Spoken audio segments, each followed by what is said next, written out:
It's Jonathan. This is the third floor of Oswalds Mill. I've done some videos up here on this and that vintage component, but I never showed you Oswalds Mill. And there's a reason I called it Oswalds Mill Audio. So I think it's about time to do some videos on the mill and show you why I named the company after this place. For one thing, people are constantly asking me, so how did you get into this? Are you an audio engineer? And of course the answer is no. I was a filmmaker.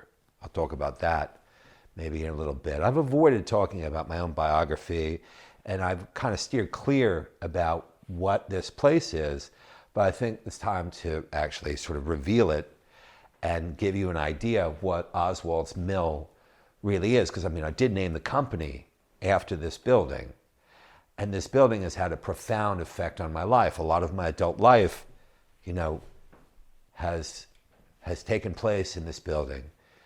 And, I like calling it my teacher because I've learned so much.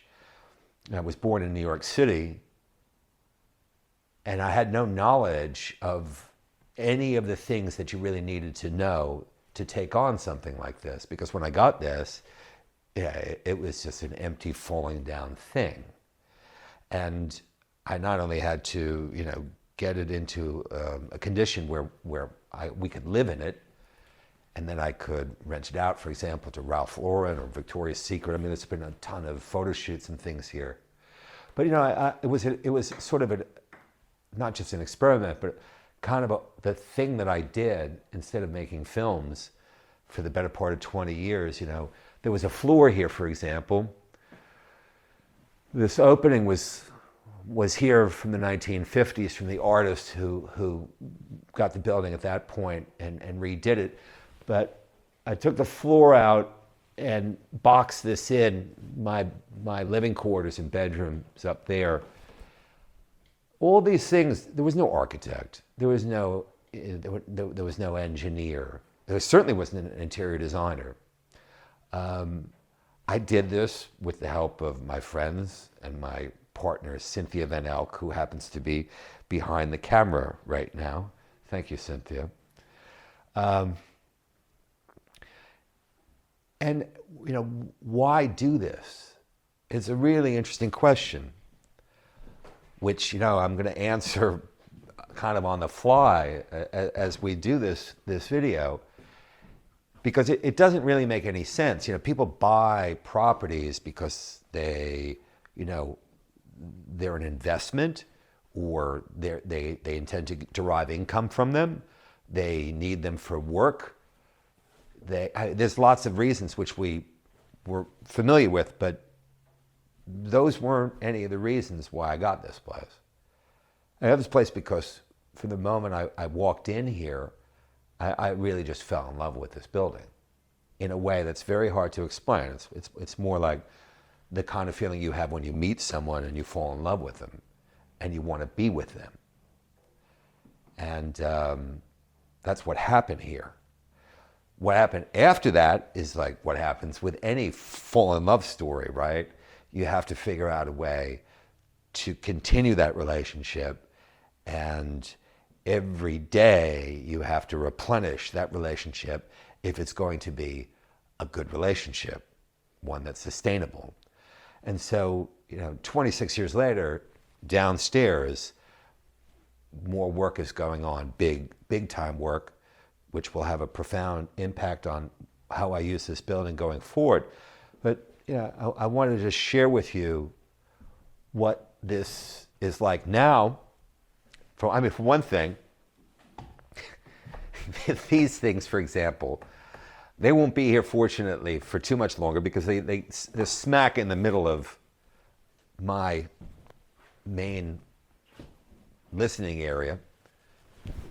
But what's really cool about this, and I'd be the first to admit it, it's crazy stuff. Who the fuck buys a building? I had no money. I was broke. I had gotten divorced from my first wife. I hadn't met Cynthia yet, and I found this building. It was extremely cheap, but it required a lot of work, and I had no money. And I didn't know what I was going to do with this building. Well, since I'm here, you know what happened. But that's kind of a crazy thing to do. Fools rush in is a great expression. And when it was empty in the beginning, and I was trying to figure out, well, what am I going to do in here? And I sort of surrendered to that process. The answer came about by itself. And that's a super interesting thing, how that works. And unfortunately, I don't see much evidence of people following that wisdom. But it's a really smart thing to do, because this building basically told me what to do with it. It did take 25 years for it to tell me what to do with downstairs. But for example, up here, it happened pretty quickly. And the answer was, how do I create the sonic environment that I wanted, that I was interested in with the big theater, these big theater speakers, for example? This is way before I ever imagined that I would do any audio, right? I was a filmmaker. I had completed my first feature film, which to this day is my only feature film. It's a book from J.G. Ballard called The Atrocity Exhibition. And while that has been in continuous print on DVD, now it's on Blu-ray, please don't watch the pirate version. There's always pirate versions on the internet. They all suck. They're just shit. The DVD has J.G. Ballard's commentary on it. It's really, really, really good.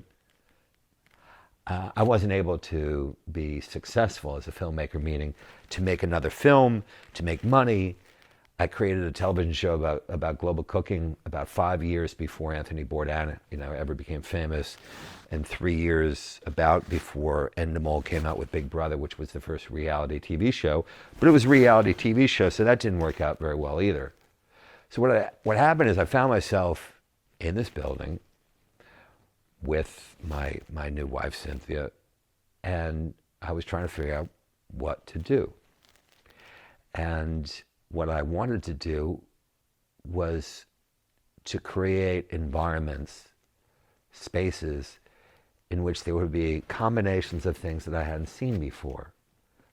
Things like design, which, you weren't going to see in magazines, not even World of Interiors back in the day, when it was still a good magazine. And I wanted to see how sound and the objects that created the sound, because these things are super beautiful, at least for me, how they would come together with other things that I loved. As you can see, there's a lot of tribal things that I'm very fond of.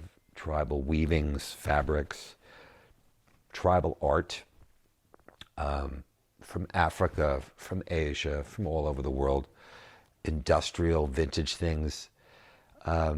These design objects, well, we call them design objects, for the cultures from which they came, they were often ritual objects, or actually more importantly, sacred objects. These things I wanted to combine in a way that I hadn't seen done before. And really what I was trying to do, and I still am, is to put together things in a new way that this term lifestyle is really interesting.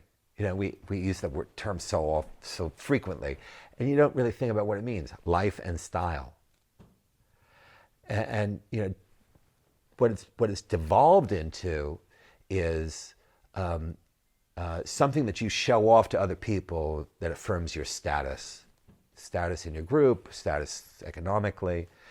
But that's not what it means to me.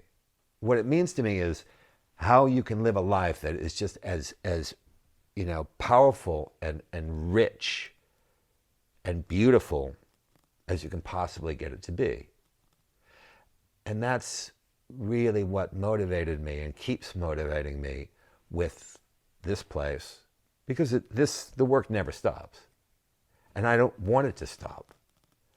Actually, I don't, you know, I don't get up every day and think, oh, I really need to move this around and change this. Obviously, this shouldn't be here, but this doesn't actually change very much. Over the years, I've changed it not much at all. But the work constantly goes on, because it's about trying to go deeper into what this really all is.